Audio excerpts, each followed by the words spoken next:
أشهد أن لا إله إلا الله وحده لا شريك له ونشهد أن سيدنا ونبينا مولانا محمدا عبده ورسوله أرسله بالحق بشيرا ونذيرا وداعيا إلى الله بإذنه وسراجا منيرا. أما بعد فقد قال الله تعالى في كلامه القديم الفرقان الحميد: إن الله وملائكته يصلون على النبي يا أيها الذين آمنوا صلوا عليه وسلموا تسليما. اللهم صل على سيدنا محمد وعلى آل سيدنا محمد وبارك وسلم عليه. اللهم صل على سيدنا محمد وعلى آل سيدنا محمد وبارك وسلم عليه. اللهم صل على سيدنا محمد وعلى آل سيدنا محمد الذي قرنت البركة بذاته ومحياه وتعثرت العوالم بطيب ذكره ورياه. அல்ஹம்துலில்லாஹ். அல்லாஹ்வுடைய மகத்தான ஃபضل ரஹ்மத் அருள்கிருபையினால் சிறப்பு மிகுந்த 1446 ஹிஜ்ரி வருடம் ரபியுல் அவ்வல் மாதத்தினுடைய அண்ணன் நபி ஸல்லல்லாஹு அலைஹி வஸல்லம் அவர்கள் மனிதராக தோன்றி இந்த உலகத்தில் அதுவரையிலும் இருந்து வந்த அல்லாஹ்வுடைய விருப்பத்திற்கு மாற்றமான ஒரு வாழ்வியல் வழிமுறைகளை இந்த தீனுல் இஸ்லாத்தின் மூலமாக மாற்றியமைத்த அந்த மகத்தான அந்த நாட்களை நாம் நினைவு கூர்ந்து அவர்களுக்காக நாம் ஸலவாத்துகளை அதிகமாக ஓதி அதன் மூலமாக பயன்பெற்றுக் கொண்டிருக்கக்கூடிய நல்ல நாட்களிலே அல்லாஹ் நம்மை எல்லாம் ஆக்கியிருக்கின்றான். அந்த வல்ல ரஹ்மானுக்கு எல்லாம் புகழ் உரித்தாகட்டுமாக. அல்ஹம்துலில்லாஹ் அல்ஹம்துலில்லாஹி ஹம்தன் கஸீரன் தய்யிபன் முபாரக்கன் ஃபீ. அன்பான சகோதரர்களே, இந்த கரம்பக்குடி என்ற இந்த மகத்தான நகரம் ஒரு ஒளிமயமான தீனினுடைய மார்க்கத்தினுடைய சூழலில பல்லாண்டுகளாக ஒரு சிறப்பான மதரசா, அதை சார்ந்திருக்கக்கூடிய அறிவாற்றல் மிக்க உலமா பெருமக்கள், அந்த மாணவ செல்வங்களுக்காக உலகியல் சார்ந்த கல்விகளையும் போதிக்கக்கூடிய நல்லாசிரியர்கள், அவர்களுக்கு உதவி செய்யக்கூடிய நன்மக்கள் என்று ஒரு செழிப்பான ஒரு மார்க்க பாரம்பரியம் கொண்ட ஒரு நகரமாக இந்த நகரம் அமைந்திருக்கின்றது. நாங்கள் கண்ணியத்திற்குரிய பத்ரியாவினுடைய முதல்வர் ஹஜ்ரத்துல்லா அவர்கள் இந்த மதரசாவினுடைய தொடக்க காலத்திலேயே இந்த ஊரோடு நமக்கு தொடர்பை அவர்கள் ஏற்படுத்தி கொடுத்தார்கள்.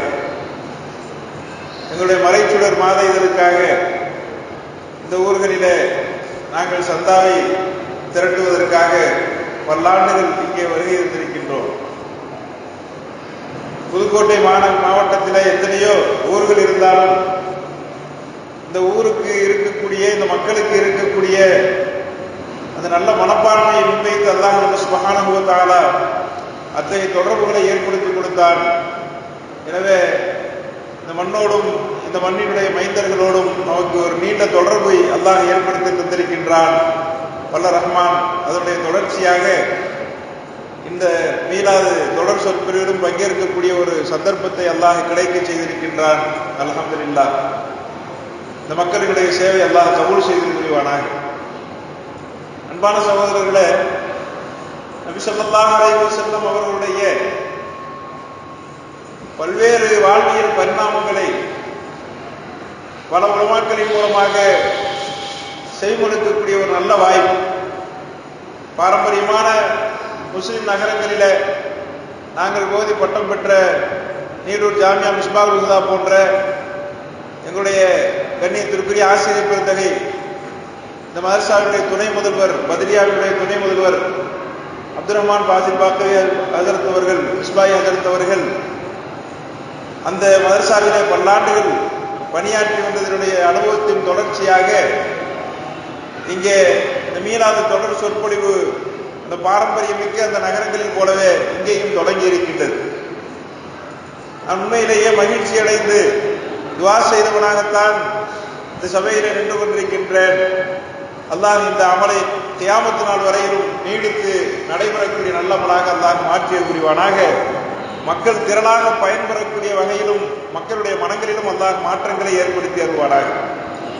அன்பான சகோதரர்களே, இன்றைய தினம் நபி ஸல்லல்லாஹு அலைஹி வஸல்லம் அவர்களுடைய வாழ்வியலில் அவர்களுடைய பல்வேறு களங்களில் அவர்களுடைய வாழ்வியலில் மிக முக்கியமான களமாக திகழ்ந்த போர்க்களத்தில் பெருமானார் ஸல்லல்லாஹு அலைஹி வஸல்லம் அவர்கள் எப்படியெல்லாம் நடந்து கொண்டார்கள், அதை என்ன அடிப்படையில் பெருமானார் ஸல்லல்லாஹு அலைஹி வஸல்லம் அவர்கள் முன்னிறுத்தினார்கள் என்ற அந்த விஷயங்களை நமக்கு மத்தியில் பகிர்ந்து கொள்ளக்கூடிய வாய்ப்பு அல்லாஹ்வால் வழங்கப்பட்டிருக்கின்றது.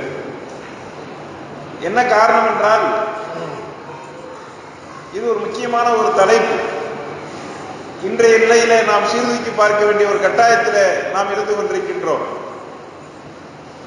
உலகில பல்வேறு பகுதிகளிலே போர் சூழல் நிலவிக் கொண்டிருக்கின்றது.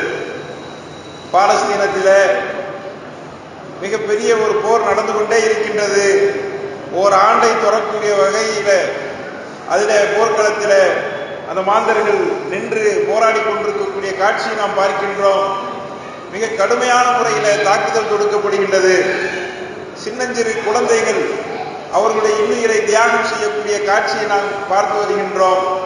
ஒரு மிகப்பெரிய ஒரு களம் அங்கே தொடர்ந்து போரை சந்தித்துக் கொண்டே இருக்கின்றது.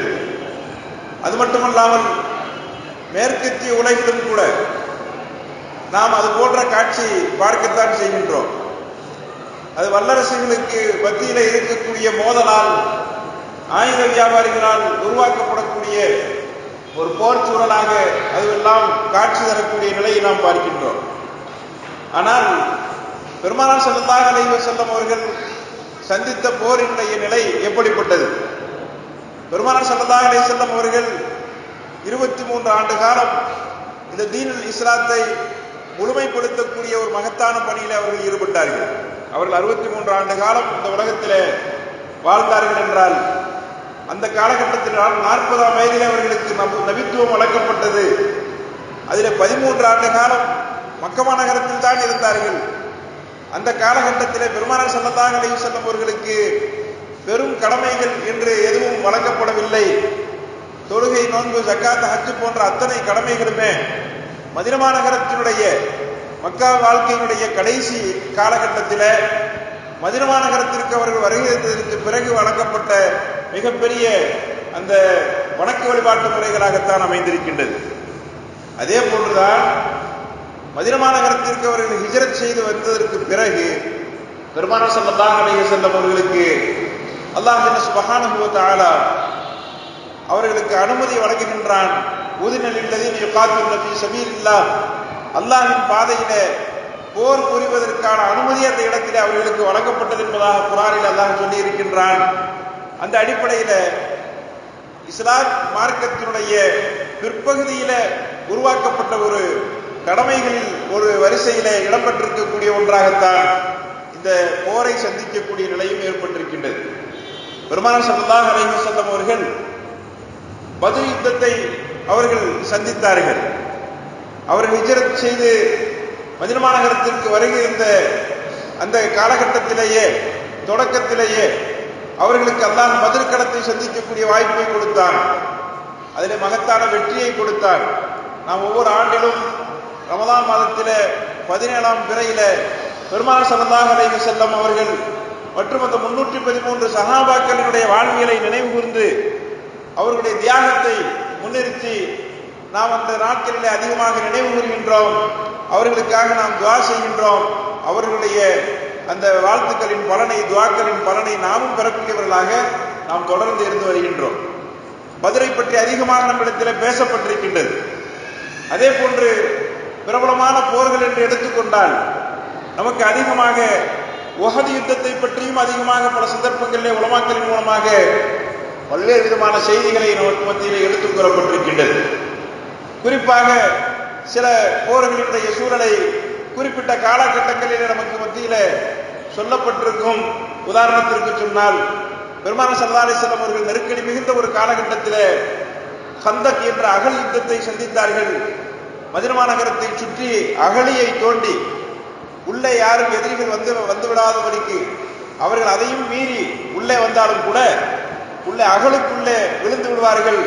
அதிலே எதிரிகளை நாம் அந்த இடத்திலே நாம் நம்முடைய கைவசம் கொண்டு வந்து விடலாம் என்று சொல்லக்கூடிய அளவிற்கு அந்த அகல் யுத்தத்தினுடைய சூழல் அமைந்திருந்தது. அதனுடைய காட்சிகளை இன்றும் கூட நாம் பார்க்கலாம். மதீனா நகரத்திற்கு உம்ரா பயணம், ஹஜ் பயணம் மேற்கொள்ளக்கூடியவர்களுக்கு அஹ்ஸாப் என்ற அந்த யுத்தம் நடந்த பல்வேறு இனக்குழுக்களும் சேர்ந்து முஸ்லிம்களை ஒட்டுமொத்தமாக ஒழித்து விட வேண்டும் என்பதற்காக கங்கணம் கட்டி கொண்டு செய்த ஒரு மிகப்பெரிய யுத்தமாக அந்த யுத்தம் அமைந்திருந்தது. அதில் அல்லாஹ் சுப்ஹானஹு வ தஆலா சஹாபாக்களுக்கு ஒரு மிகப்பெரிய வெற்றியை கொடுத்தான். கடுமையான பட்டினி சூழலிலே பெருமானார் ஸல்லல்லாஹு அலைஹி வஸல்லம் அவர்கள் அந்த போரை சந்தித்தார்கள். சஹாபாக்கள் வயிற்றிலே கல்லை கட்டி கொண்டு அந்த போர்க்களத்திலே பாடுபட்டார்கள். ரசூலுல்லாஹி ஸல்லல்லாஹு அலைஹி வஸல்லம் அவர்களிடத்திலே வருகை இருந்து அவர்கள் சொன்னார்கள், யா ரசூலல்லாஹ், நாங்கள் வயிற்றிலே கல்லை கட்டி கொண்டு பசியோடு இருக்கின்றோம் என்பதாக முறையிட்ட பொழுது பெருமானார் ஸல்லல்லாஹு அலைஹி வஸல்லம் அவர்கள் தங்களுடைய பண்பை வெளிப்படுத்தி காண்பித்தார்கள். நானும் உங்களை போன்றே கல்லை கட்டி கொண்டிருக்கின்றேன், ஒன்றல்ல 2 கற்களை கட்டி கொண்டிருக்கின்றேன், அவ்வளவு பசி எனக்கும் இருக்கத்தான் செய்கின்றது. பெருமானார் வாழ்வியல் பாடங்களை ஒவ்வொரு போர்க்களத்திலும் அவர்கள் நடத்தி கொண்டே இருந்தார்கள். அல்லாஹ் நமக்கு விதித்திருக்கின்ற அந்த வாழ்க்கையை அப்படியே ஏற்றுக்கொள்வதற்கு பெயர்தான் ரிலா என்று சொல்லக்கூடிய திருப்திகரமான ஒரு வாழ்க்கை முறை. உம்மத்து முஹம்மதியாவிற்கு இருக்கக்கூடிய ஒரு தனி சிறப்பு, பெருமானார் ஸல்லல்லாஹு அலைஹி வஸல்லம் அவர்களுக்கு என்று இருக்கக்கூடிய ஒரு சுன்னத், முந்தைய நபிமார்களுக்கும் பெருமானாருக்கும் இருக்கக்கூடிய வேறுபாடு, இது அத்தனையுமே நமக்கு கண்ணுக்கு முன்னால் கொண்டு வந்து நிறுத்தக்கூடிய களங்களாக எந்த களங்கள் இருக்கின்றது என்றால் போர்க்களங்கள் தான் திகழ்ந்து கொண்டிருக்கின்றது. ஹஜ்ரத் இப்ராஹிம் அலைஹிஸ்ஸலாம் அல்லாஹ்வுடைய கலீல், அல்லாஹ்வுடைய நேசராக திகழ்ந்தார்கள். அந்த நேசர் எப்படிப்பட்டவராக இருப்பார்? அல்லாஹ் குர்ஆனிலே அதை சொல்லி காண்பிக்கின்றான். வமன் அஹ்ஸனு தீன மிம்மன் அஸ்லம வஜ்ஹஹு லில்லாஹி வ ஹுவ முஹ்ஸினுன். அந்த இறை தூதர் எப்படிப்பட்டவராக இருப்பார் தெரியுமா? வமன் அஹ்ஸனு தீனன், அழகிய தீன் என்று ஒன்று இருக்கின்றது. மார்க்கம் என்றால் மார்க்கத்தை எப்படி பின்பற்றுகின்றேன் என்பதாக ஒரு இடத்திலே கேட்டால், நான் தொழுகையாளியாக இருக்கிறேன், நோம்பாளியாக இருக்கிறேன், ஜக்காத் கொடுக்கிறேன், ஹஜ் சரி, இதுதான் என்னுடைய தீன். இது தீனினுடைய ஒரு சராசரியான ஒரு நிலை. அவரா தொழுகையாளிப்பா, அவர் நோன்பு வைப்பாரு, கரெக்டா, ஹஜ்ஜெல்லாம் செய்யறதுக்கு ஆர்வப்படுவாரு, உம்ரா செய்யறாரு, இதெல்லாம் இயல்பான ஒரு நிலை. ஆனால் வமன் அஹ்ஸனு தீனன், மார்க்கத்தில் அல்லாஹ் சுப்ஹானஹு வ தஆலா ஒரே படித்தரமான அந்த இபாதத்துகளை மட்டுமே நமக்கு சொல்லிக் கொண்டிருக்கவில்லை, மாறாக இதுல மிகச்சிறந்த மார்க்கம் என்று ஒன்று இருக்கின்றது.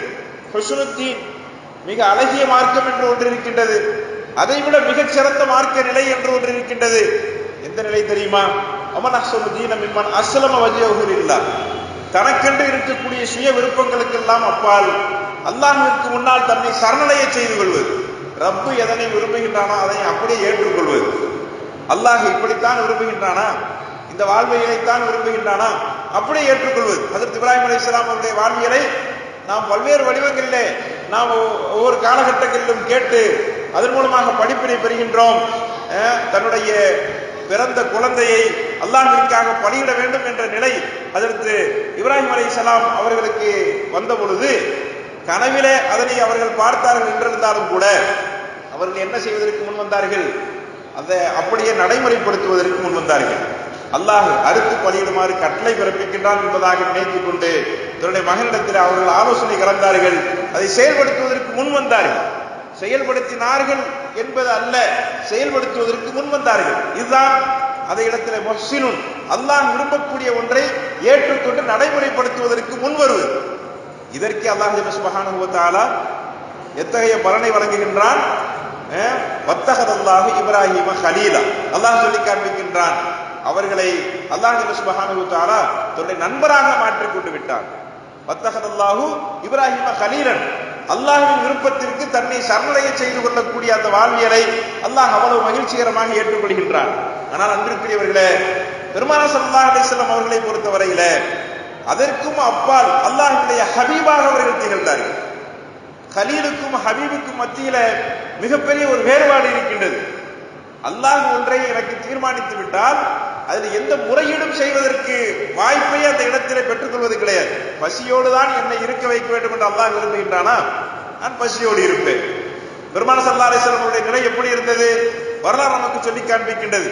அவர்கள் சுபஹ் தொழுகைக்கு பின்னால் வீட்டிற்கு வருவார்கள். 9 மனைவியர்கள், அவர்கள் யாராவது ஒருவருடைய வீட்டிற்கு முறை வைத்து வருவார்கள்.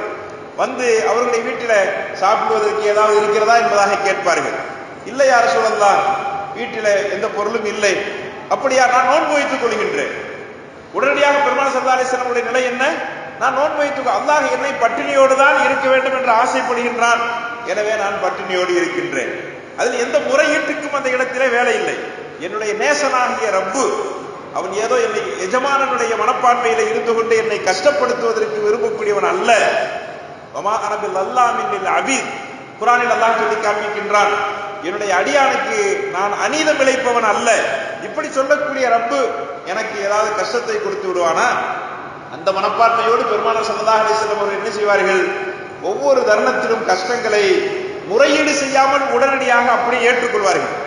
அதே காலகட்டத்தில் அவர்களுக்கு அல்லாஹ் ஜல்ல சுப்ஹானஹு வ தஆலா நிறைய உண்டு மகிழ்ச்சிகரமாக இருக்கக்கூடிய ஒரு நிலையை கொடுத்தால் அதிலும் அவர்கள் மறுப்பு சொல்ல மாட்டார்கள்.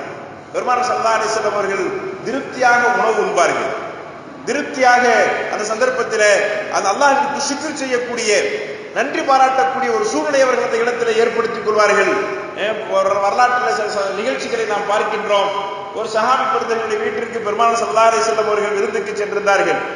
அப்பொழுது முதலில் அவர்களுக்கு ஒரு ஆட்டினுடைய முன் சப்பை, முன் காலினுடைய அந்த கறி முழுவதுமாக கொண்டு வந்து வைக்கப்பட்டது. பெருமானார் ஸல்லல்லாஹு அலைஹி வஸல்லம் விரும்பி சாப்பிட்டார்கள். அடுத்து இன்னும் இருக்கிறதா என்பதாக கேட்டார்கள். அதையும் கொண்டு வந்து வைக்கப்பட்டது. அதையும் பெருமானார் ஸல்லல்லாஹு அலைஹி வஸல்லம் சாப்பிட்டார்கள். மறுபடியும் பெருமானார் ஸல்லல்லாஹு அலைஹி வஸல்லம் கேட்டார்கள், இன்னும் இருக்கிறதா என்பதாக. அப்பொழுது அந்த சஹாபி பெருந்தை சொன்னார், யார ரசூலல்லாஹ், ஒரு ஆட்டுக்கு 2 முன் கால்கள் தானே இருக்கின்றன என்பதாக சொன்ன பொழுது பெருமானார் ஸல்லல்லாஹு அலைஹி வஸல்லம் என்ன சொன்னாங்க? உண்மையிலேயே நீங்கள் சென்று பார்த்திருந்தால் அந்த 3வது காலையும் நீங்கள் பெற்றுக் கொண்டிருப்பீர்கள், எனக்கு அதையும் கூட நீங்கள் விருந்தோம்பலாக வழங்கி இருப்பீர்கள். ஆக பெருமானார் ஸல்லல்லாஹு அலைஹி வஸல்லம் உடைய நிலை எப்படி இருந்தது என்றால், அல்லாஹ் தனக்கு வழங்கக்கூடிய ஒரு விஷயம் அது அது சில சமயங்களில் நெருக்கடி மிகுந்ததாக இருக்கலாம், அதையும் நான் அப்படி ஏற்றுக்கொள்கின்றேன். சில சமயம் மகிழ்ச்சிகரமானதாக இருக்கலாம், அதையும் நான் திருப்தியோடு ஏற்றுக்கொள்கின்றேன்.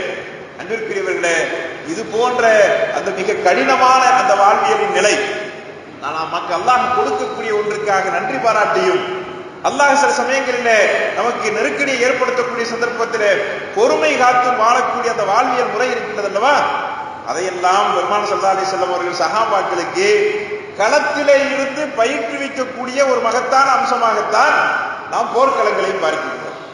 போர்க்களங்கள் என்பவை வெறுமனே போர்கள் நடக்கக்கூடிய இடங்கள் மட்டுமல்ல. எதிரிகள் வந்தார்கள், போர்கள் செய்தார்கள், குதிரையில ஏறி போய் இன்னைக்கு நம்ம பார்க்கின்றோம் அல்லவா, போர்க்களத்தினுடைய காட்சிகள் ஒரு நாவலில் படிப்பதை போன்று அல்ல, ஒரு திரைப்படத்தில் பார்ப்பதை போன்று அல்ல, அல்லது இன்று விஞ்ஞானத்தினுடைய அந்த முன்னேற்ற காலகட்டங்களில அந்த தொடர்பு சாதனங்களின் மூலமாக காட்சிகள் நமக்கு ஒளிபரப்பப்படுகின்றது. எப்படியெல்லாம் விண்ணில் இருந்து குண்டுமலை பொழிகின்றது, அந்த மக்கள் எப்படியெல்லாம் சின்னாபின்னப்படுத்தப்படுகின்றார்கள், ரசாயன ஆயுதங்களின் மூலமாக அழிக்கப்படுகின்றார்கள், மூச்சு திணறி திணறி இறந்து போகக்கூடிய அந்த காட்சிகளை நாம் பார்க்கின்றோம். அப்படிப்பட்ட போர்க்களத்தினுடைய காட்சிகள் அல்ல பெருமானார் ஸல்லல்லாஹு அலைஹி வஸல்லம் அவருடைய போர்க்களத்தின் காட்சிகள். அங்கே சண்டைகளும் நடந்திருக்கின்றது, உயிர்களும் இழப்பை அந்த இடத்திலே சந்தித்திருக்கின்றன. அந்த உயிரிழப்புகளுக்கும் அப்பால் பெருமானார் ஸல்லல்லாஹு அலைஹி வஸல்லம் அவர்கள் உயிரிழப்பிற்கும் அந்த உரிய காரணத்தை பெருமானார் ஸல்லல்லாஹு அலைஹி வஸல்லம் அவர்கள் அந்த இடத்திலே சஹாபாக்களுக்கு கற்றுக் கொடுத்தார்கள். உயிர் இழப்புகளுக்கும் அப்பால் பெருமானார் ஸல்லல்லாஹு அலைஹி வஸல்லம் அவர்கள் வைன்னக அலா குலுகின் அதீம், மகத்தான பண்புகளுக்கு சொந்தக்காரராக நீங்கள் இருக்கிறீர்கள் என்பதாக அல்லாஹ் குர்ஆனிலே சொல்லி இருந்த அடிப்படையில பெருமானார் ஸல்லல்லாஹு அலைஹி வஸல்லம் அவர்கள் சஹாபாக்களுக்கு பண்புகளைத்தான் அதிகமாக கற்றுக் கொடுத்தார்கள். முதலிலே நாம் உயிரிழப்புகளுக்கான அந்த ஒரு அடிப்படை நோக்கம் என்ன, அதை பெருமானார் ஸல்லல்லாஹு அலைஹி வஸல்லம் அவர்கள் எப்படி சஹாபாக்களுக்கு பயிற்றுவித்தார்கள் என்பதை நாம் பார்க்கின்றோம். அன்பிற்குரியவர்களே, அல்லாஹ் சுப்ஹானஹு வ தஆலா மனிதர்களை படைத்திருக்கின்றார், அவர்களுக்கு வாழ்வாதாரத்தை வழங்கி இருக்கின்றார். ஹுவல்லதி ஹலகக்கும் சும்ம ரஸகக்கும், அவன்தான் உங்களை படைத்திருக்கின்றான், அவன்தான் உங்களுக்கு வாழ்வாதாரத்தை வழங்கி இருக்கின்றான். இந்த நிலைப்பாடு இருக்கின்றதே, இது பெருமானார் ஸல்லல்லாஹு அலைஹி வஸல்லம் அவர்கள் உருவாக்கி கொடுத்த அடிப்படையான ஒரு நிலைப்பாடு. காரணம் என்ன தெரியுமா? அன்று பெருமானார் வரக்கூடிய அந்த காலகட்டத்திலேயே அந்த மக்கள், உங்களுக்கு சொன்னால் ஆச்சரியமாக இருக்கும், அந்த மக்கள் யாரையும் தான் வணங்கி கொண்டிருந்தார்கள், அல்லாஹ்வையும் வணங்கி கொண்டுதான் இருந்தார்கள். அந்த பெருமானார் ஸல்லல்லாஹு அலைஹி வஸல்லம் நபித்துவத்தினுடைய காலகட்டத்திற்கு முன்பே அந்த மக்கள் யாரைத்தான் வணங்கிக் கொண்டிருந்தார்கள்? அல்லாஹ்வையும் தான் வணங்கிக் கொண்டிருந்தார்கள். அதனாலதான் பெருமானார் ஸல்லல்லாஹு அலைஹி வஸல்லம் அவருடைய தகப்பனாருக்கு என்ன பேர் வைக்கப்பட்டது? என்ன பேரு? அப்துல்லா என்பதாக பேர் வைக்கப்பட்டது. அப்துல்லா என்றால் என்ன அர்த்தம்? அல்லாஹ்வினுடைய அடிமைன்னு அர்த்தம். அப்ப நபித்துவமே வருவதற்கு முன்னால் நபி ஸல்லல்லாஹு அலைஹி வஸல்லம் அவர்கள் பிறந்த காலகட்டத்திலேயே அல்லாஹ்வை பற்றி அவர்களுக்கு தெரிந்திருந்தது. அல்லாஹ் வணக்கத்திற்குரியவன் என்று புரிந்திருந்தது. ஆனால் அன்பிற்குரியவர்களே, அந்த மக்களின் நிலைப்பாடு என்ன? அந்த மக்களினுடைய சூழ்நிலை எப்படி இருந்தது என்றால், வணக்கம் என்று வந்தால் அல்லாஹ்வை வேண்டுமானால் வழங்கிக் கொள்ளலாம். ஊர்ல நிறைய தெய்வங்கள் இருக்குது, எல்லாத்துக்கும் மேல ஒரு தெய்வமாக அந்த சாமி இந்த சாமி கும்பிடுற மாதிரி அல்லாஹ் சாமி வேண்டாம், நம்ம நினைச்சுக்கிறோம், கும்பிட்டுக்கிறோம். ஆனால் வாழ்வாதாரம் என்று ஒன்று வந்துவிட்டால், ரிஸ்க் பொருளாதாரத்தை நாம் அந்த இடத்திலே திரட்டுவது என்று வந்துவிட்டால், அதை நம்ம வாழ்க்கையில புரிஞ்சுக்கிட்ட வழிமுறையில தான் திரட்டணும். வட்டி வாங்கித்தான் பொழைக்கணுமா? அப்படித்தான் பொழைச்சுக்கணும். அடுத்தவனை ஏமாத்தித்தான் பொழைக்கணுமா? அப்படித்தான் பொழைக்கணும். நம்ம தமிழ் சாதாரணமா ஊர்ல இருக்கக்கூடிய நிலைகள்ல நாம் பேசிக்கொள்வோம் அல்லவா?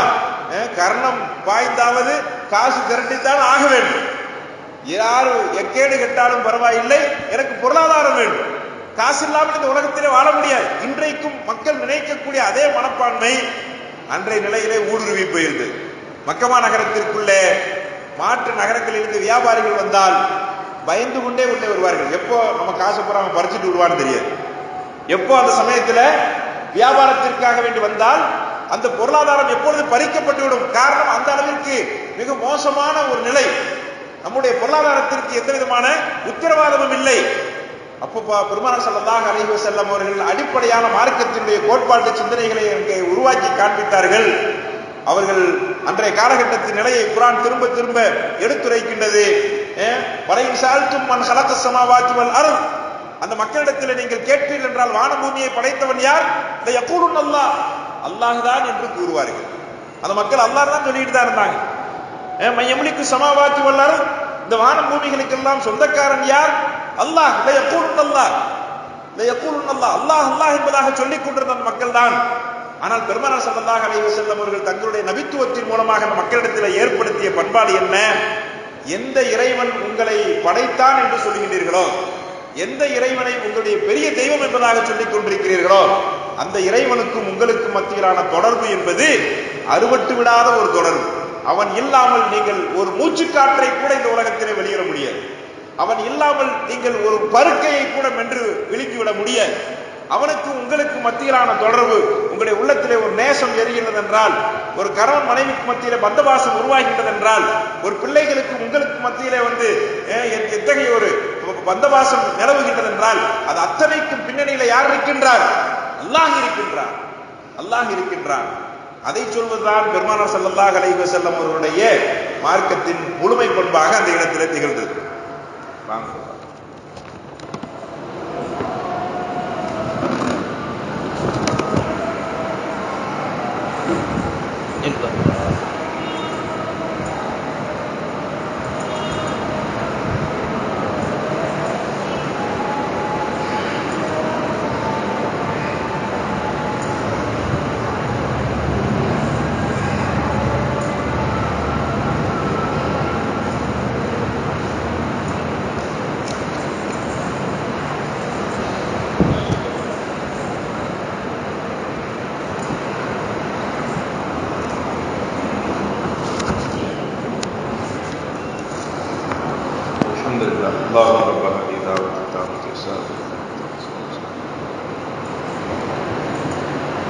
அல்ஹம்துலில்லாஹ். அப்போ மக்களிடத்தில் பெருமானார் ஸல்லல்லாஹு அலைஹி வஸல்லம் அவர்கள் முதலில் சிந்தனை ரீதியான ஒரு மாற்றத்தை உருவாக்கினார்கள். எந்த ரப்புல் ஆலமீன் உங்களை படைத்திருக்கின்றானோ அந்த ரப்புக்கும் உங்களுக்கு மத்தியிலான தொடர்புகள் என்பவை அது எந்த சந்தர்ப்பத்திலும் அறுபட்டு விடாத ஒரு தொடர்பு. நீங்கள் உயிரோடு இருக்கின்றீர்கள் என்றால் அவன் உங்களோடு இருந்து உங்களை உயிர் வாழ செய்து கொண்டிருக்கின்றான். ஓஹோ மாக்கும் ஐனமாக்கும், நீங்கள் எங்கிருந்த பொழுதும் அவன் இருந்து கொண்டே இருக்கின்றான். ஐனமாக்கு ஒன்று சம்ம வஜுகுல்லா, நீங்கள் எங்கே திரும்பிய பொழுதும் மரம் செடி கொடிகளாக இருந்தாலும் சரி, அவை ஒவ்வொன்றுடனும் அல்லாஹ்வினுடைய இருப்பு உடன் இருந்து கொண்டே இருக்கின்றது. அவற்றை அவன்தான் உயிர் வாழ செய்து கொண்டிருக்கின்றான். இப்படி பெருமானார் ஸல்லல்லாஹு அலைஹி வஸல்லம் அத்தகைய ஒரு நிலைப்பாட்டை உருவாக்கினார்கள். அப்படி உங்களை வாழ வைத்துக் கொண்டிருக்கின்ற அந்த ரப்பைத்தான் நீங்கள் வணங்க வேண்டும். அந்த வாழ வைத்துக் கொண்டிருக்கின்ற அந்த ரப்பு ஒவ்வொரு தன்மையாக உங்களிடத்திலே வெளிப்படுத்திக் கொண்டே இருக்கின்றான். உங்களை பார்க்க வைக்கின்றான், கேட்க வைக்கின்றான். உங்களுடைய நாவு என்று ஒன்று இருந்தாலும் கூட ஒரு சிறு குழந்தையா இருக்கும் பொழுது அது பேசுறது இல்லை.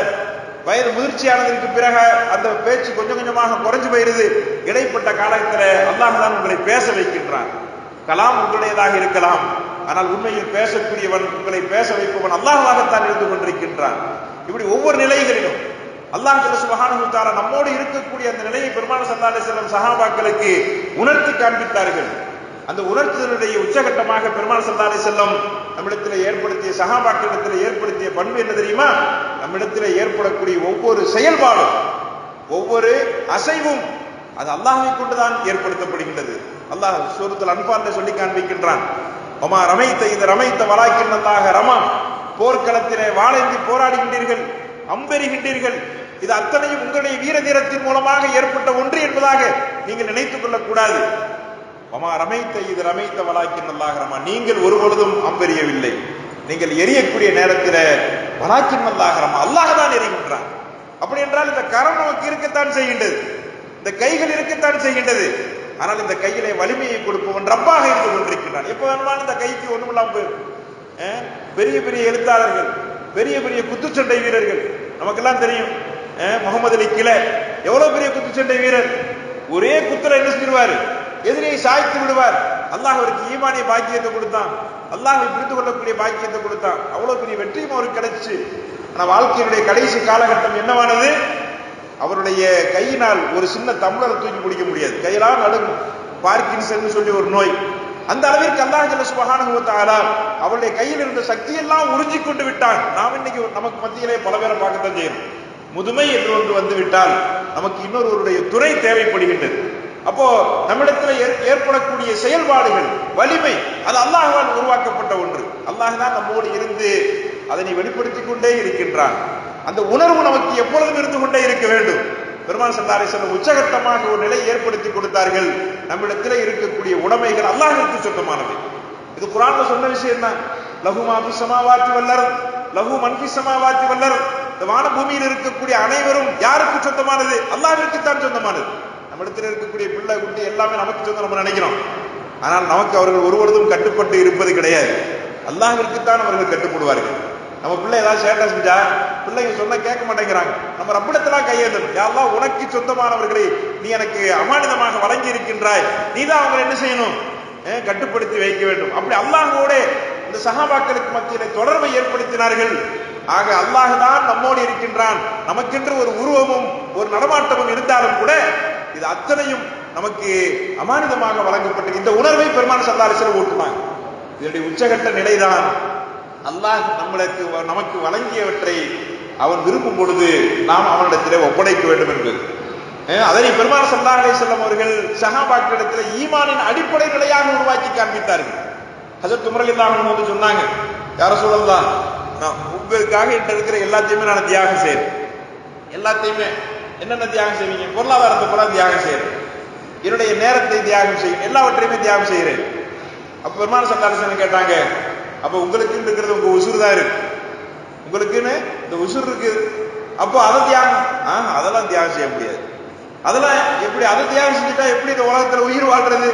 அப்ப பெருமானார் ஸல்லல்லாஹு அலைஹி வஸல்லம் அவர்கள் அப்பொழுதுதான் சொன்னார்கள், லா யுமினு அஹதுக்கும் ஹத்தா அகூன அஹப்ப இலைஹி மின் வாலிதிஹி வ வலதிஹி வன்னாஸி அஜ்மஈன். நான் நேசத்திற்குரியவனாக நான் உங்களுக்கு மாறிவிட வேண்டும்.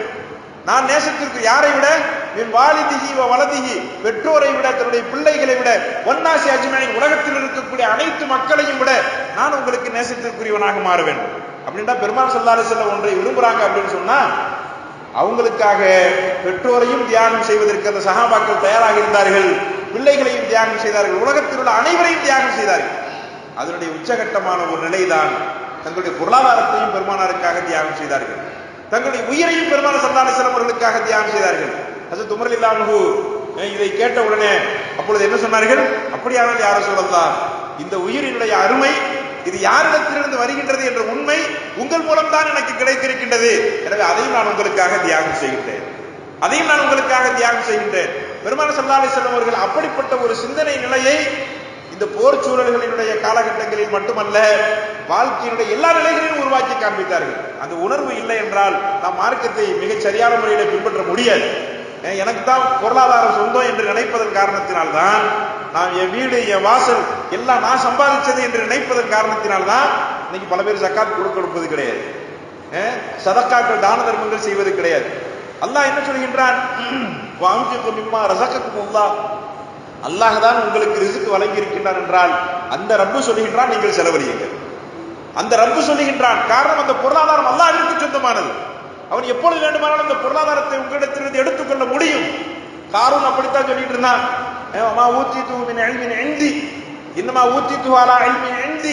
இந்த பொருளாதாரம் ஒட்டுமொத்தமாக நான் திரட்டி வைத்திருக்கின்றேனே, இது எல்லாம் என்னுடைய அறிவாற்றலால் சம்பாதித்தது, இப்படி சொல்லிட்டு இருந்தான். அல்லாஹ் அத்தனையும் பூமிக்கு உள்ளே விழுங்க செய்து அவனையும் சேர்த்து உள்ளே இழுத்து கொண்டு இந்த உலகத்திற்கு புத்தி புகட்டினான். பாருங்கள், இந்த பொருளாதாரத்திற்கு சொந்தக்காரன் யார் என்ற அந்த உண்மையை அவன் மறைத்த காரணத்தினால் அதுதான் ஷிர்க், அதுதான் இணை வைப்பு. இணை வைப்பு இன்னைக்கு எதை எதையோ சொல்லிட்டு இருக்கிறோமே, நமக்கு இருக்கக்கூடிய அந்த பொருளாதாரத்தை இது எனக்கே சொந்தமானது, இதை நான் தான் சம்பாதித்தேன், அல்லாஹ்விற்கும் இதற்கும் எந்த பங்கும் இல்லை என்று நாம் நினைக்கின்றோம் அல்லவா? நம்மை அல்லாஹ்வோடு இணை வைக்கக்கூடியவர்களாக அந்த இடத்திலே மாறுகின்றோம். அல்லாஹ் நம்மை எல்லாம் பாதுகாப்பானாக. எனவே அன்பிற்குரியவர்களே, நான் எதற்காக இதை ஒரு முன்னுரையாக உங்களிடத்தில் சொல்லுகின்றேன் என்றால், அத்தனையும் தியாகம் செய்வதற்கான பயிற்சியை பெருமானார் ஸல்லல்லாஹு அலைஹி வஸல்லம் அவர்கள் உருவாக்கி கொடுத்தார்கள். ஒரு 2 ரக்காத்து குனிஞ்சு நிமிர்றதுக்கு இவருக்கு முடியல. காரணம் என்ன? இது ஏன் உடம்புன்னு நினைக்கிறார். நானா சாப்பிட்டு வளர்த்த உடம்புன்னு இவர் நினைக்கிறார். ஒரே ஒரு தடவை லூஸ் மோஷன் போச்சுன்னா போச்சு, ஒட்டுமொத்தமாக அவர் படுக்கைக்கு போயிடுவார். இந்த உடலிலே அல்லாஹ் தான் தெம்பை கொடுக்கின்றான், அல்லாஹ் தான் வலிமையை கொடுக்கின்றான். அன்னல் குவத்தல் இல்லாஹி ஜமீஆ, இந்த உலகத்தில் இருக்கக்கூடிய ஒட்டுமொத்தமான வலிமையும் அல்லாஹ்விற்கு சொந்தமானது. அந்த உணர்வு இருக்கும் என்றால் எவ்வளவு முதிய பருவத்திலும் நின்று தொழுவார். அவர் சேர்ல உட்கார்ந்து தொழுவதற்கு ஆசைப்பட மாட்டார். இன்னைக்கு சின்ன சின்ன பிள்ளைங்கள்லாம் சேர்ல உட்கார்றாங்க. பெண்கள்லாம் ஒரு 40 வயசுக்கு மேல சஜிதா செய்யறதுக்கே யோசிக்கிறாங்க. அந்த அளவுக்கு முட்டுக்கால் வலி. அப்படியெல்லாம் நினைப்பதற்கான காரணம் என்ன? நாமே சுயமாக இருக்கின்றோம் என்ற நினைவுதான். ரப்புக்கும் நமக்கு மத்தியிலான தொடர்பே இல்லாத ஒரு வாழ்க்கை முறை நமக்கு பழக்கப்படுத்தப்பட்டிருக்கின்றது. ஆனால் பெருமானார் ஸல்லல்லாஹு அலைஹி வஸல்லம் அவர்கள் ஒவ்வொரு நிலையிலும் ரப்பை அந்த இடத்திலே அவர்கள் உணர்த்தி காண்பித்தார்கள். அதனுடைய உன்னதத்தை அந்த சஹாபாக்களுக்கு உணர்த்தி காண்பித்தார்கள். அதன் மூலமாக அந்த சஹாபாக்களுக்கு ஒரு மகத்தான வாழ்வியலினுடைய ஒரு பகுதியை அவர்கள் அந்த இடத்தில் அறிமுகம் செய்தார்கள். அன்பிற்குரியவர்களே, இந்த நிலையின் காரணத்தினால் சஹாபாக்கள் எந்த அளவிற்கு உச்சகட்டமான ஒரு தியாகத்தை அவர்கள் எதிர்பார்த்திருக்கின்றார்கள் என்றால், அவர்கள எப்படிப்பட்ட ஒரு நிலை அந்த இடத்துல ஏற்பட்டு விட்டது என்றால், சொர்க்கம் தான் நமக்கெல்லாம் ஒரு இலக்கு. அப்படிதான் நினைக்கிறோம். தொழுகை, நோன்பு, ஜக்காத், ஹஜ்ஜெல்லாம் நம்ம கரெக்டா செஞ்சா எங்க போயிருவோம்? சொர்க்கத்துக்கு போயிருவோம். ஆனால் சொர்க்கவாசிகளாக இருப்பவர்கள், சொர்க்கத்தை அடைந்து கொண்டவர்கள் ஒரு விஷயத்திற்கு தான் ஆசைப்படுவார்கள். ஹதீஸிலே வந்திருக்கின்றது. என்ன என்ன விஷயத்திற்கு ஆசைப்படுவார்கள்? சொர்க்கமே தான் கிடைச்சு போச்சே, நினைச்ச நேரத்துல நமக்கு கனிவர்க்கங்கள், நினைத்த உணவை நாம் பெற்றுக்கொள்ளலாம், இந்த உலகத்துல நல்ல சாப்பாடு கிடைக்கணும்னு ஆசைப்படுறோம், நல்ல திருமண உறவுகளை நாம் ஆசைப்படுகின்றோம், நல்ல அழகான ஒரு தாம்பத்திய உறவு நமக்கு கிடைக்க வேண்டும் என்று ஆசைப்படுகின்றோம். அல்லாஹ் எல்லாவற்றையுமே சொர்க்கத்திலே கிடைக்க செய்கின்றார். ஆனால் இவற்றையெல்லாம் பார்த்து கொண்டிருக்கக்கூடிய சொர்க்கவாசிகள் அவர்கள் அதை அந்த இடத்திலே புறக்கணிக்கக்கூடியவர்களாக மாறிவிடுகின்றார்கள். அவங்க எல்லாம் போய் அல்லாஹ் போய் முறையிடுவாங்களாம். ஹூர்லின் பெண்கள்லாம் இருப்பாங்க, அழகழகான பெண்கள். ஆண்கள்லாம் அவங்களை ஏறிட்டு பார்ப்பதில்லை. அப்ப அவங்க போய் சொல்லுவாங்க, யா அல்லாஹ் எங்களை ஏன் படைச்ச? தேவையில்லாம இவங்க சொர்க்கவாசிகள் வருவாங்க, வந்து எங்களை அனுபவத்திற்காக பயன்படுத்திக் கொள்ள என்பதற்காகத்தான் நாங்கள் ஆசைப்பட்டு கொண்டிருக்கின்றோம். ஆனால் இவர்களை எங்களை சீண்டி கூட பார்ப்பது கிடையாது. அப்பொழுது அவர்களுடைய ஆசையாக எது இருக்கும் என்பதை பெருமானார் ஸல்லல்லாஹு அலைஹி வஸல்லம் அவர்கள் சொல்லி காண்பிக்கின்றார்கள். யா அல்லாஹ் எங்களை பூமிக்கு திருப்பி அனுப்பு. பூமிக்கு எதற்காக? இங்கிருக்கக்கூடிய வாழ்வாதாரத்தை இன்னும் கொஞ்ச காலம் அனுபவிக்க வேண்டும் என்பதற்காக ஒருபொழுதும் இல்லை. நாங்கள் போர்க்களத்திற்கு சென்று எங்களுக்கு வாழ்க்கையிலேயே வழங்கப்பட்டது உன்னதமான உயிர் என்பதாக நாங்கள் நினைத்துக் கொண்டிருந்தோமே, அதை நாங்கள் மீண்டும் தியாகம் செய்ய வேண்டும், மீண்டும் தியாகம் செய்ய வேண்டும்.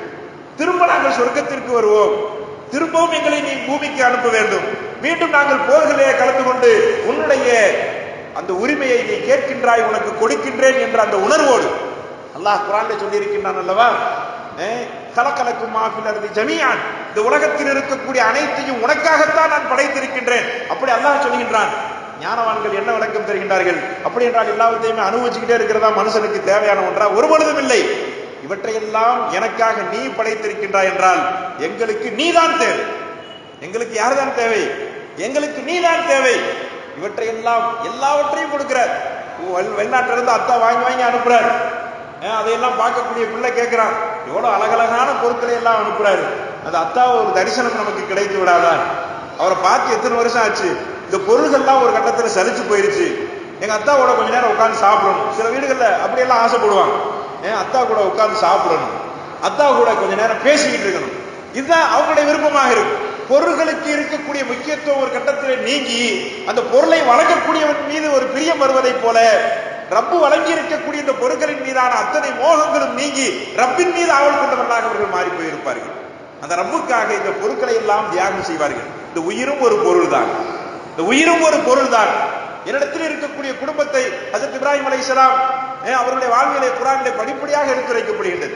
பெருமானார் ஸல்லல்லாஹு அலைஹி வஸல்லம் அவர்கள் அதற்கும் ஒருபடி மேலே தன்னுடைய நேசத்தை அவர்கள் நிரூபித்து காண்பித்தார்கள். அவங்க ஹிஜ்ரத்தை தொடங்கி வைத்தார் என்றால் இவர்கள் ஹிஜ்ரத்தை செய்து காண்பித்தார்கள். அனைவரையும் அல்லாஹ்விற்காக தியாகம் செய்து காண்பித்தார்கள்.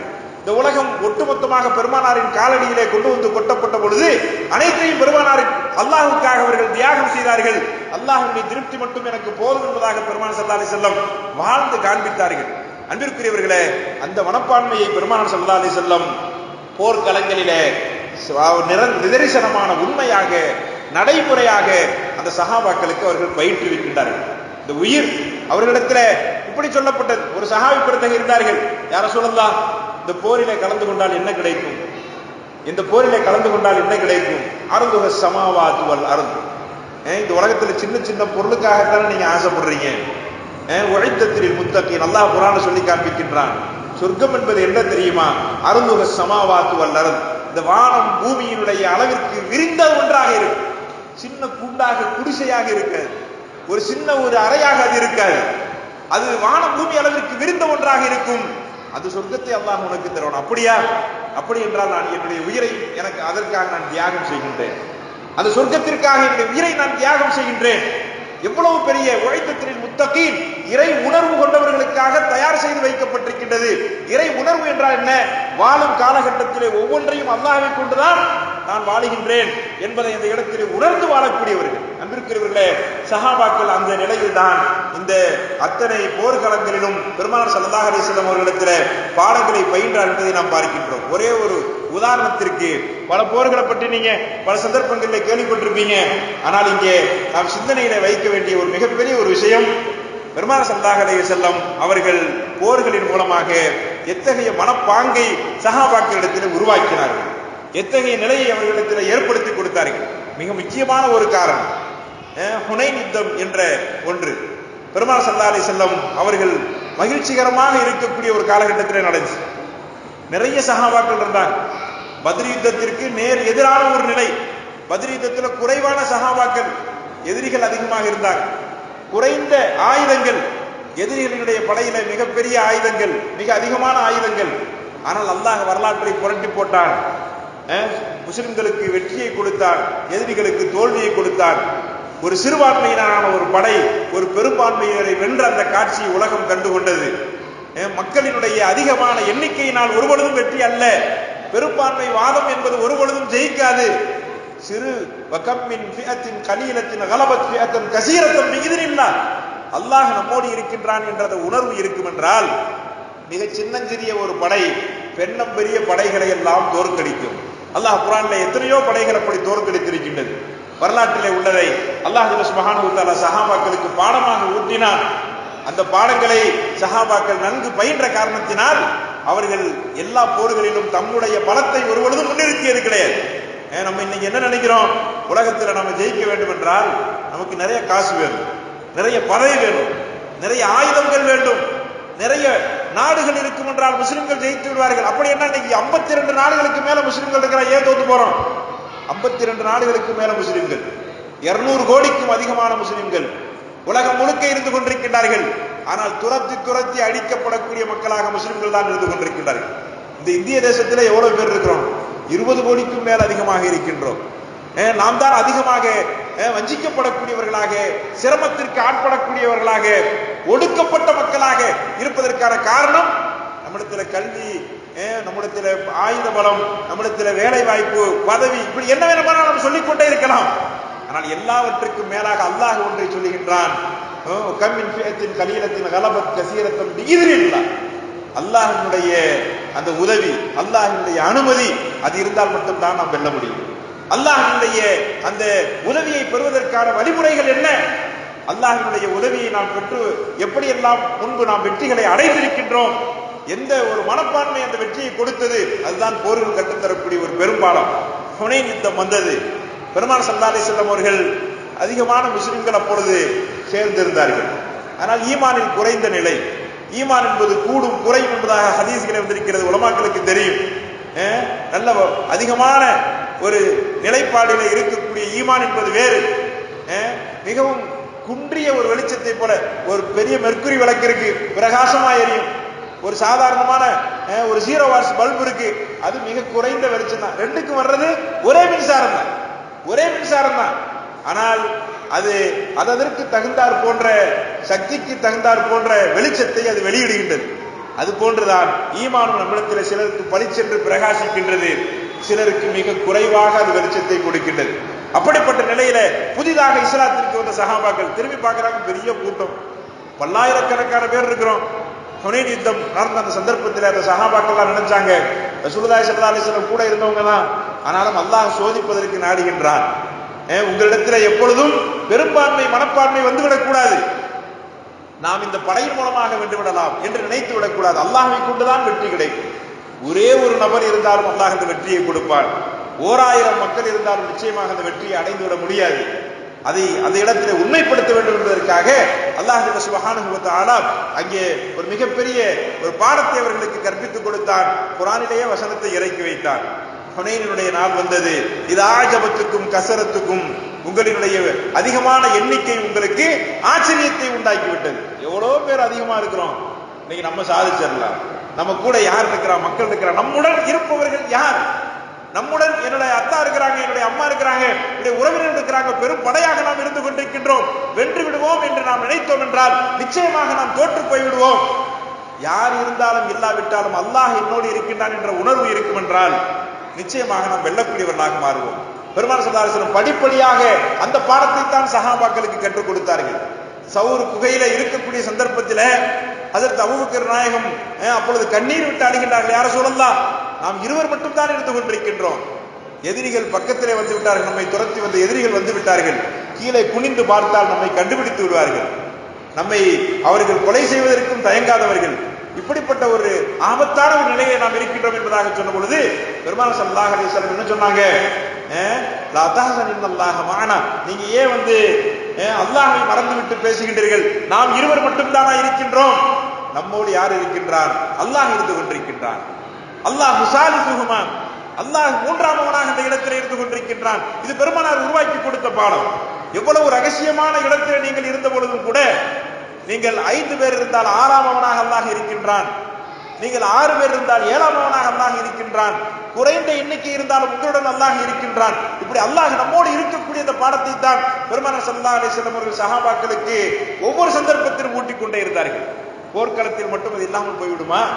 பல்லாயிரம் பேர் இருக்கிறாங்க, இவங்க கூட நான் ஜெயிச்சிருவேன் என்பதாக நினைத்தால் அல்லாஹ்வை மறந்துவிட்டு அந்த நிலைக்கு அல்லாஹ் தண்டனை தருவானா இல்லையா?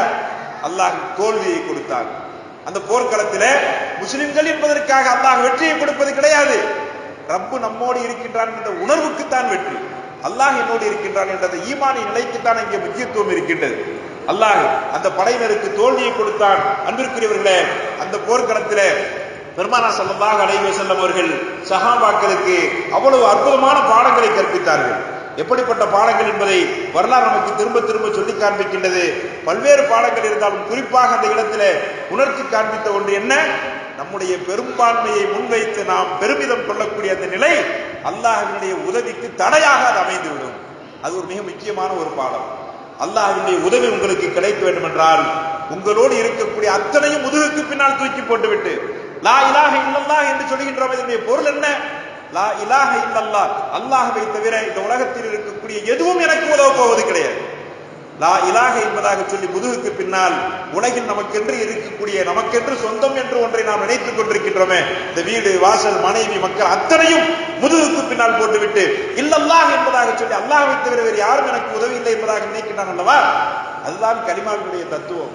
அதைத்தான் பெருமானார் ஸல்லல்லாஹு அலைஹி வஸல்லம் அவர்கள் அங்கே உணர்த்தி காண்பிக்கின்றார்கள். அல்லாஹ் அந்த இடத்துல அதை நமக்கு தெளிவுபட அவன் சொல்லி காண்பிக்கின்றான். பெருமானார் ஸல்லல்லாஹு அலைஹி வஸல்லம் ஹதீஸிலேயே அவர்கள் உணர்த்தி காண்பித்தார்கள். அவர்கள் சொன்னார்கள், அல்லாஹும்ம பிக்க அஹூல் லா ஹவுல வலா குவத்த இல்லா பில்லாஹ். சஹாபாக்களுக்கு பெருமானார் சொல்லி கொடுக்குறாங்க, போர்க்களத்தினுடைய வெற்றியின் சூத்திரம் என்ன தெரியுமா? லா ஹவுல வலா குவத்த இல்லா பில்லாஹ். அல்லாஹ்வை கொண்டு மட்டும்தான் எதிரிகளிடமிருந்து உங்களை யாரும் காப்பாற்ற முடியும். அல்லாஹ்வை கொண்டு மட்டும்தான் நீங்கள் எதிரிகளிடத்திலே வாளாடவும் முடியும், போராடவும் முடியும். அவனுடைய உதவியும் இல்லாமல் உங்களுக்கு எந்த வலிமையும் இல்லை, எந்த குவத்தும் இல்லை. அவனுடைய உதவி இல்லாமல் நீங்கள் யாரிடமிருந்தும் காப்பாற்றப்படவே மாட்டீர்கள். இன்னைக்கு எல்லா வலிமையை பற்றியுமே நம்ம யோசிக்கிறோம், அல்லாஹ் நம்மோடு இருப்பதை பற்றி சிந்தனையே இல்லாமல் இருக்கின்றோம் என்றால் நாம் இந்த போர்க்களங்களிலிருந்து பாடம் பெற்றுக் கொள்ள வேண்டும். பெருமானார் ஸல்லல்லாஹு அலைஹி வஸல்லம் சொல்லிக் கொடுக்குறாங்க, அல்லாஹும்ம அந்த நேரத்தில் துஆ செய்றாங்க. ஹுனைன் யுத்தத்தினுடைய சந்தர்ப்பத்தில் இவர்கள் எல்லாம் உன்னை மறந்து விட்டார்கள் யா அல்லாஹ், நான் உன்னை நினைவு கூறுகின்றேன். பிக்க அஹூலு, உன்னை கொண்டுதான் நாங்கள் பாதுகாக்கப்படுகின்றோம். பிக்க அசூலு, நாங்கள் உன்னையே சார்ந்தவர்களாக இருந்து கொண்டிருக்கின்றோம். ஓ பிக்க உகாத்திலு, உன்னை கொண்டுதான் போராடுகின்றோம், வாள்களை கொண்டு அல்ல, உன்னை கொண்டு போராடுகின்றோம். நீ எங்களோடு இருக்கின்றாய் என்ற உணர்வை கொண்டு நாங்கள் போராடுகின்றோம். அன்பிற்குரியவர்களே, இது எவ்வளவு அற்புதமான மிக முக்கியமான ஒரு உண்மை என்பதை இந்த இடத்திலே நாம் புரிந்து கொள்ள கடமைப்பட்டவர்களாக இருக்கின்றோம். பெருமானார் ஸல்லல்லாஹு அலைஹி வஸல்லம் அவர்கள் இதன் மூலமாக அந்த சஹாபாக்களுக்கு மத்தியில ஒரு மிகப்பெரிய ஒரு பாடத்தை அவர்கள் உருவாக்கி கொடுத்தார்கள். ஒரு போர்ல இருந்து பெருமானார் திரும்பி வர்றாங்க. மதரசா பிள்ளைகளுக்கெல்லாம் சின்னஞ்சிறு அந்த பாடங்களாகவே அதெல்லாம் கற்றுக் கொடுக்கப்படுகின்றது. அந்த போரினுடைய சந்தர்ப்பத்தில் அல்லாஹ் நம்மோடு இருக்கின்றான் என்பது எத்தகைய ஒரு பலத்தை கொடுக்கும். அது உன்னதமான முறையில நபி ஸல்லல்லாஹு அலைஹி வஸல்லம் உடைய வாழ்க்கையில அது வெளிப்படுகின்றது. பெருமானார் அந்த போர்ல இருந்து திரும்பி வரும் பொழுது ஒரு கைருலா, ஒரு மதிய நேரத்தினுடைய தூக்கத்திற்காக ஒரு முள்மரச் செடியில பெருமானார் ஒதுங்குகின்றார்கள். அப்படி ஒதுங்கி இருக்கக்கூடிய சந்தர்ப்பத்தில் அவங்களுடைய இடுப்பில் இருந்த வாளை அவர்கள் உயரமான அந்த கிளையில தொங்க விட்டு தூங்கிட்டாங்க. தூங்கி நல்ல அயர்ந்து தூக்கி கொண்டிருக்கும் பொழுது ஒரு எதிரி, எல்லா சஹாபாக்களும் ஓரச்சாரமா போய் தூங்கிட்டாங்க. ஒரு எதிரி என்ன செய்கின்றான், அந்த வாளை எடுத்துக்கொண்டு பெருமானாருக்கு முன்னால் நீட்டி நின்று கொண்டிருக்கின்றான். நீட்டிய வண்ணம் நின்று கொண்டிருக்கின்றான். பெருமானாருக்கு விழிப்பு ஏற்படுகின்றது. பெருமானார் விழித்தவுடன் அவனை பார்த்த உடனே எந்த விதமான பதற்றம் இல்லை. நமக்கு முன்னால வாழை யாராவது நீட்டிட்டு இருந்தா, ஒரு கத்தி ஒருத்தர் நீட்டிட்டு இருந்தா கொஞ்சமாவது பதறுமா இல்லையா? அப்ப அது எந்த விதமான பதற்றம் அவர்களிடத்தில் ஏற்படவில்லை. பெருமானார் ஸல்லல்லாஹு அலைஹி வஸல்லம் அவர்களிடத்தில் அவன் கேட்கின்றான், மையம் நஅுக மின்னி, என்னிடத்திலிருந்து யார் உங்களை காப்பாற்றுவார்? என்னிடத்திலிருந்து யார் உங்களை காப்பாற்றுவார்? அப்ப பெருமானார் ஸல்லல்லாஹு அலைஹி வஸல்லம் எந்த விதமான தயக்கமும் இல்லாமல் உடனடியாக அவர்கள் இந்த பதிலை சொன்னார்கள், அல்லாஹ், அல்லாஹ் மட்டும்தான் என்னை காப்பாற்ற முடியும். உன்னுடைய கரத்தில் வாளை கொடுத்து நீட்டுவதற்கான சக்தியும் ரப்புதான் கொடுத்திருக்கின்றான். அந்த வாள் என் மீது பாய்ச்சப்பட வேண்டும் என்றால் அல்லாஹ்வுடைய அனுமதியை கொண்டுதான் அது நடக்கும். அதுதான் அதற்கான பொருள். அதை கேட்ட மாத்திரத்தில் அவன் வாளை கீழே போட்டான். பெருமானார் ஸல்லல்லாஹு அலைஹி வஸல்லம் உடனடியாக வாளை எடுத்துக்கொண்டு அவனை பார்த்து கேட்டார்கள், மையம் நஅுக மின்னி, உன்னை இப்பொழுது யார் காப்பாற்றுவார்? இப்போ உன்னை யாப்பா காப்பாற்றுவார்? அவருக்கு அந்த ஈமான் கிடையாது, ரப்பு நம்மோடு இருக்கின்றார் என்ற எண்ணம் கிடையாது. எனவே அவர் விளவலத்து போய், யார சொல்லுதா, நீங்க தான் எனக்கு பிச்சை போடணும், உயிர் பிச்சை போடணும். சரி போ, உனக்கு நான் உயிர் பிச்சை இருக்கின்றேன் என்பதாக நினைத்தால் நானே அளிக்கின்றேன், நீ போ. இப்படி பெருமானார் ஸல்லல்லாஹு அலைஹி வஸல்லம் அவர்கள் ஈமானிய நிலைப்பாட்டை ஒவ்வொரு சந்தர்ப்பத்திலும் அவர்கள் வெளிப்படுத்திக் கொண்டே இருந்ததை நமக்கு வரலாறு சொல்லி காண்பிக்கின்றது. அன்பிற்குரியவர்களே, அந்த ஒரு பாடங்களைத்தான் நமக்கு வரலாறு நமக்கு கற்றுத் தருகின்றது.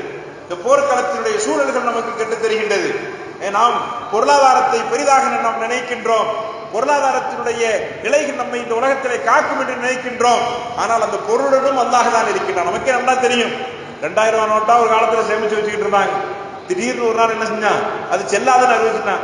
அப்ப இந்த 2000 ரூபாய் நோட்டு இன்னும் கூட சில வீடு இருந்துகிட்டு தான் இருக்கு. அது யாருக்காவது பயன்படுமா? அது எதையாவது நாம் அது ஒரு பொருளாக மாற்றிக்கொள்ள முடியுமா? ஒரு பொழுதும் முடியாது. அப்ப ரப்பு நினைத்தால் அதற்கு மதிப்பு கிடைக்கின்றது. ரப்பு அதை முடித்துவிட வேண்டும் என்று நினைத்தால் ஒன்றுமில்லாமல் போய்விடுகின்றது. நம்முடைய உடல் வலிமையும் அப்படித்தான், நம்மிடத்திலே இருக்கக்கூடிய பொருளாதாரமும் அப்படித்தான். அல்லாஹ் அதற்கென்று மதிப்பை உருவாக்கினால்தான் அதற்கு மதிப்பு. சஹாபாக்களுக்கு அதையெல்லாம் பாடங்களாக போர்க்களங்களிலே பெருமானார் ஸல்லல்லாஹு அலைஹி வஸல்லம் அவர்கள் கற்றுக் கொடுத்தார்கள். இந்த ஹுனைனுடைய சந்தர்ப்பத்திலேயே ஒரு பிரச்சனை முன்னோக்கி வருகின்றது. அதிலும் பெருமானார் ஸல்லல்லாஹு அலைஹி வஸல்லம் அவர்கள் மகத்தான அந்த பாடங்களை சொல்லிக் கொடுத்ததை வரலாறு சொல்கின்றது. நமக்கு குறிப்பிட்டிருக்கின்றது. நேரம் முடிவுக்கு வருகின்றது. இந்த நிகழ்வை கூறி நான் நிறைவுக்கு வந்து விடுகின்றேன். நாம் யாரை நம்மோடு வைத்திருக்க வேண்டும், யார் நம்மோடு இருக்கின்றார் என்ற உணர்வு நமக்கு வேண்டும் என்பதை நிறைவாக அந்த விஷயம் நமக்கு உணர்த்தி காண்பிக்கின்றது. அன்பிற்குரியவர்களே, அப்பொழுது அந்த போரினுடைய அந்த காலகட்டங்களிலே கனிமத் பொருட்கள் திரண்டது. ஹுனைன் யுத்தத்தினுடைய முடிவில வெற்றி மீண்டும் பெருமானார் ஸல்லல்லாஹு அலைஹி வஸல்லம் அவருடைய படையினருக்கு கிடைத்தது. அப்பொழுது அந்த பொருட்களை எல்லாம் திரட்டி அவர்கள் பங்கிட்டு கொடுத்தார்கள், சஹாபாக்களுக்கு பங்கிட்டு கொடுத்தார்கள். அதிலே குறிப்பாக மக்கா நகரத்திலிருந்து புதிதாக இஸ்லாத்தை ஏற்று ஹிஜ்ரத் செய்து வந்திருப்பவர்களுக்கு பெருமானார் ஸல்லல்லாஹு அலைஹி வஸல்லம் அவர்கள் அதிகமாக கொடுத்தார்கள். அப்படி பெருமானார் ஸல்லல்லாஹு அலைஹி வஸல்லம் அதிலே நிறைய அந்த வசதி மிக்க சஹாபாக்களும் கூட பயன்பெற்றார்கள். இதையெல்லாம் பார்த்து கொண்டிருந்த மதீனா நகரத்தை சார்ந்த அன்சார் குலத்தை சார்ந்தவர்கள் அவர்கள் மனதிலே ஒரு விதமான வருத்தம் ஏற்பட்டது. ரசூலுல்லாஹி ஸல்லல்லாஹு அலைஹி வஸல்லம் மக்காவிலிருந்து வந்தாங்க, மதீனாவிற்கு வந்துட்டாங்க. ஆனாலும் கூட இப்பொழுதும் கூட பெருமானார் யாரைத்தான் நேசிக்கின்றார்கள்? மக்கத்து மக்களைத்தான் நேசிக்கின்றார்கள் போல. அதனாலதான் அவங்களுக்கு மட்டும் நிறைய பொருளாதாரத்தை கொடுத்துட்டு நமக்கு குறைவாக கொடுத்திருக்கு. இப்படி எல்லாம் மனசுல ஷைத்தான் என்ன செய்யறான்? ஊசலாட்டத்தை போடுறான். நஹனு கஸம்னா பைனஹும் மஈஷத்தஹும் ஃபில் ஹயாத்தித் துன்யா. நம்ம உலகத்துல சில சமயங்கள் நினைக்கிறோம் இல்லையா, அவனை பாரு அவன் பெரிய பொருளாதாரத்தை வச்சிருக்கிறான், ஒரு தொழுகை கூட தொழுகிறது இல்ல.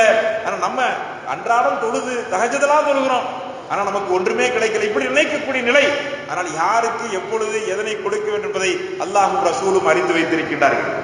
எப்பொழுது கொடுத்தால் அது நமக்கு பயன்படும் என்பதை அவர்கள் தான் தீர்மானிக்கின்றார்கள். எனவே உரிய நேரத்தில் அல்லாஹ் உரியவர்களுக்கு அதை கொடுக்கின்றான், உரியதை கொடுக்கின்றான். அதுதான் ஈமானினுடைய நிலைப்பாடு. அப்ப சஹாபாக்கள் சில பேர் வந்து மதீனத்து அன்சார்கள் சார்பாக ஸஅத் ரலியல்லாஹு அன்ஹு வந்து ரசூலுல்லாஹி ஸல்லல்லாஹு அலைஹி வஸல்லம் சொன்னாங்க, யா ரசூலல்லாஹ், இப்படி எல்லாம் சஹாபாக்கள் நினைக்கிறாங்க. அன்சார் சஹாபாக்கள் மதீனத்து அன்சார்கள் தங்களுக்கு வருத்தமாக அதை நினைக்கின்றார்கள், குறைந்த பொருளாதாரம் கிடைச்சிச்சுன்னு நினைக்கிறாங்க. அப்ப ஸஅத் ரலியல்லாஹு அன்ஹு கேட்டாங்க, நீங்க என்ன சொல்றீங்க? நீங்க ஈமானில் சிறந்தவர் என்பது எனக்கு தெரியும், நீங்கள் உங்கள் மக்களை போன்றேதான் நினைக்கின்றீர்களா, இல்லாவிட்டால் உங்களுக்கு வித்தியாசமான எண்ணம் இருக்கிறதா என்பதாக கேட்ட பொழுது, நான் மட்டும் தனியா என்ன சொல்ல போறேன் யார சொல்லலாம், ஊர்க்காரங்க எல்லாம் சொல்றாங்க, அதை உங்களிடத்தில் நான் முறையிடுகின்றேன், நீங்கள் அதற்கான விளக்கத்தை தாருங்கள் என்பதாக கேட்டார்கள். அப்பொழுது பெருமானார் ஸல்லல்லாஹு அலைஹி வஸல்லம் அவர்கள் வெளியிட்ட அந்த மகத்தான சொற்கள் இருக்கின்றது அல்லவா, அது நம்முடைய வாழ்க்கைக்கும் மிகுந்த ஒரு பாடமாக அது அமைந்திருக்கின்றது. ரசூலுல்லாஹி ஸல்லல்லாஹு அலைஹி வஸல்லம் அவர்கள் அப்பொழுது இப்படி சொல்லி காண்பித்தார்கள், நீங்கள் அந்த மக்கள் எல்லோரும் அதிகமான அந்த பொருளாதாரத்தை கொண்டு செல்வதாக நீங்கள் நினைக்கின்றீர்கள், ஆனால் நீங்கள் யாரை கொண்டு செல்கின்றீர்கள் தெரியுமா? அவர்கள் யா மாஷர் அன்சார் ஐயதுஹபன் நாசு பிஷாத்தி வல் பஈர், அவர்கள் போரில் கிடைத்த ஒட்டகைகளையும் ஆடுகளையும் திரட்டி கொண்டு அவர்கள் செல்கின்றார்கள். ஆனால் நீங்கள் என்ன செய்கின்றீர்கள்? வதர்ஜிஊன பி ரசூலில்லாஹி இலா ரிஹாலிக்கும், அல்லாஹ்வுடைய தூதரை உங்களோடு நீங்கள் அழைத்துக் கொண்டு செல்கின்றீர்கள். முஹம்மது ரசூலுல்லாஹி ஸல்லல்லாஹு அலைஹி வஸல்லம் ஆகிய நான் உங்களோடு இருந்து கொண்டிருக்கின்றேன். உண்மையில் மதிப்பிற்குரிய செல்வம் என்று ஒன்று இருக்கும் என்றால் அது நான் தான், என்னைத்தான் நீங்கள் கொண்டு செல்ல வேண்டும். என் மூலமாக உங்களுக்கு கிடைத்த பண்பாடுகள் இருக்கின்றது அல்லவா, அதுதான் இந்த உலகத்திலே மிகப்பெரிய ஒரு சொத்து. அல்லாஹ் குர்ஆனில இந்த உலகத்தில் இருக்கக்கூடிய அனைத்தையும் உங்களுக்கு தான் கொடுத்திருக்கிறேன் என்பதாக சொல்றான். ஜீனத்துல் ஹயாத்துத் துன்யா, உலகத்தினுடைய அலங்கார பொருட்கள் என்பதாக நம்மிடத்தில் இருக்கக்கூடிய அனைத்தையுமே சொல்லுகின்றான். ஆனால் மதிப்பிட தகுந்த ஒரு பொருள் என்பதாக ஒருவரை சொல்லுகின்றார் என்றால் அது ரசூலுல்லாஹி ஸல்லல்லாஹு அலைஹி வஸல்லம் அவர்களை மட்டும்தான். லகத் மன்னல்லாஹு அலல் முஃமினீன இத் பஅஸ ஃபீஹிம் ரசூலன் மின் அன்ஃபுஸிஹிம், உங்களில் இருந்தே உங்களுக்கு ஒரு இறை தூதரை அனுப்பி அல்லாஹ் உங்களுக்கு மிகப்பெரிய உபகாரம் செய்திருக்கின்றான். ஒரு மிகப்பெரிய கிருபை அல்லாஹ் ரசூலை நமக்கு அனுப்பி தந்தது என்பதை அந்த இடத்தில் உணர்த்தி காண்பிக்கின்றான். எனவே அன்பிற்குரியவர்களே, இந்த போர்க்களத்தினுடைய நிகழ்வாக ரசூலுல்லாஹி ஸல்லல்லாஹு அலைஹி வஸல்லம் அவர்கள் நமக்கு விட்டு தந்திருக்கின்ற ஒரு மிகப்பெரிய ஒரு பாடம் என்ன? நான் உங்களோடு இருக்கின்றேன் என்ற உணர்வு உங்களுக்கு இருக்கும் என்றால், அதை நீங்கள் மதிப்பீர்கள் என்றால், இந்த உலகத்தில் இருக்கக்கூடிய அனைத்தையும் விட உங்களுக்கு சிறந்த ஒன்றுக்கு நான் பொறுப்பேற்றுக் கொள்கின்றேன். இந்த உலகத்தை நீங்கள் பெரிதாக நினைத்தால் மறுமையிலே மிகப்பெரிய இழப்பை நீங்கள் சந்திப்பீர்கள். அதிலே உன்னதமான ஒரு நிலையை பெருமானார் ஸல்லல்லாஹு அலைஹி வஸல்லம் அவர்கள் சொல்லி காண்பித்தார்கள். இன்னக்கும் சதல்கௌன பஅதி அஸரத்தன், நீங்கள் பொறுத்திருங்கள், நீங்கள் பொருளாதாரத்திலே சிரமமாக இருக்குது, இந்த உலக வாழ்க்கையில கஷ்டமாக இருக்கு, இப்படி எல்லாம் நீங்க நினைக்கிறீங்க. ஆனால் தீனின் படி நிலைத்திருந்தால் ரசூலுல்லாஹி ஸல்லல்லாஹு அலைஹி வஸல்லம் அவருடைய நூறு ஒளி நம்மோடு இருக்கின்றது, அல்லாஹ் நம்மோடு இருக்கின்றான் என்ற அந்த உணர்விலே நிலைத்தவர்களாக இந்த உலக வாழ்க்கையின் கஷ்டங்களை நீங்கள் பொறுத்துக் கொள்வீர்கள் என்றால் ஹத்தா தல்கௌனி அலல் ஹவுல், மறுமை நாளிலே ஹவுதுல் கௌசரிலே நீங்கள் எங்களை சந்திப்பீர்கள்.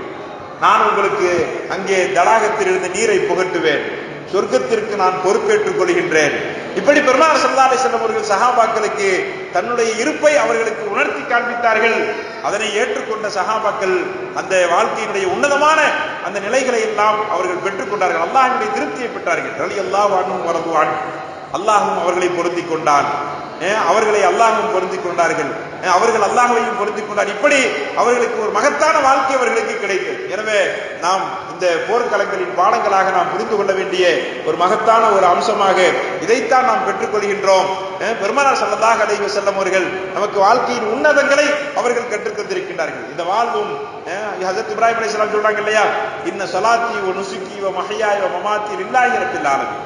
என்னுடைய தொழுகையும் என்னுடைய ஹஜ்ஜும் மட்டுமல்ல, நான் அல்லாஹ்வுக்காக தான் தொழுகிறேன், அல்லாஹ்வுக்காக தான் ஹஜ் செய்றேன், ஆனா வாழ்க்கையில நான் விரும்பியபடி வாழ்வேன் அப்படி நினைக்கிறது அல்ல. அந்த வாழ்க்கையும் அல்லாஹ்வுக்காகத்தான், அல்லாஹ் விரும்பியதைத்தான் நான் செய்வேன். மமாத்தி லில்லாஹி ஆலமீன், என்னுடைய மரணமும் அல்லாஹ்வுக்காக வேண்டித்தான். அதை அவர்கள் சொன்னார்கள். நபி ஸல்லல்லாஹு அலைஹி வஸல்லம் அவர்கள் செய்து காண்பித்தார்கள். ரலியல்லாஹு அன்ஹும் வ ரது அன். அல்லாஹும்ம ஸல்லி அலா முஹம்மதின் வ அலா ஆலி முஹம்மதின். நபி ஸல்லல்லாஹு அலைஹி வஸல்லம் மீது நாம் அதிகமான ஸலவாத்துகளை இந்த நாட்களிலே சொல்லிக்கொண்டே இருப்போமாக. அதனுடைய விளைவாக நபி ஸல்லல்லாஹு அலைஹி வஸல்லம் அவர்களுடைய எல்லா விதமான ஷஃபாஅத்திற்கும் பாவ மன்னிப்பு கோருதலுக்கும் தகுதி படைத்தவர்களாக அல்லாஹ் நம் அனைவரையும் ஆக்கியர் புரிவானாக. அவர்கள் இந்த உலகத்தில் நமக்கு விட்டு சென்றிருக்கின்ற அந்த மகத்தான சொத்து குர்ஆனும் ஹதீஸும், அந்த குர்ஆனையும் ஹதீஸையும் ஏந்தியவர்களாக நம்முடைய வாழ்க்கையிலே நாம் நடந்து கொள்ள வேண்டும். அந்த குர்ஆன் ஹதீஸின் வடிவிலே பெருமானார் தான் நம்மோடு இருந்து கொண்டிருக்கின்றார்கள். அவர்களை நம்மோடு இணைத்தவர்களாக நம்முடைய வாழ்க்கையை நாம் அமைத்துக் கொள்ள வேண்டும். வல்ல ரஹ்மான் நம் அனைவருக்கும் அருள் புரிவானாக. இந்த மஜ்லிஸை அல்லாஹ் கபூல் செய்வானாக. இதற்காக எல்லா உதவிகளும் செய்தவர்களுக்கு அல்லாஹ் எல்லா விதமான இன்மை மறுமையினுடைய வளங்களையும் ஏற்படுத்தி கொடுப்பானாக. வா ஆகிரு தஅவானா அனில் ஹம்துலில்லாஹி ரப்பில் ஆலமீன். அஸ்ஸலாமு அலைக்கும் வ ரஹ்மத்துல்லாஹி தஆலா வ பரகாத்துஹு.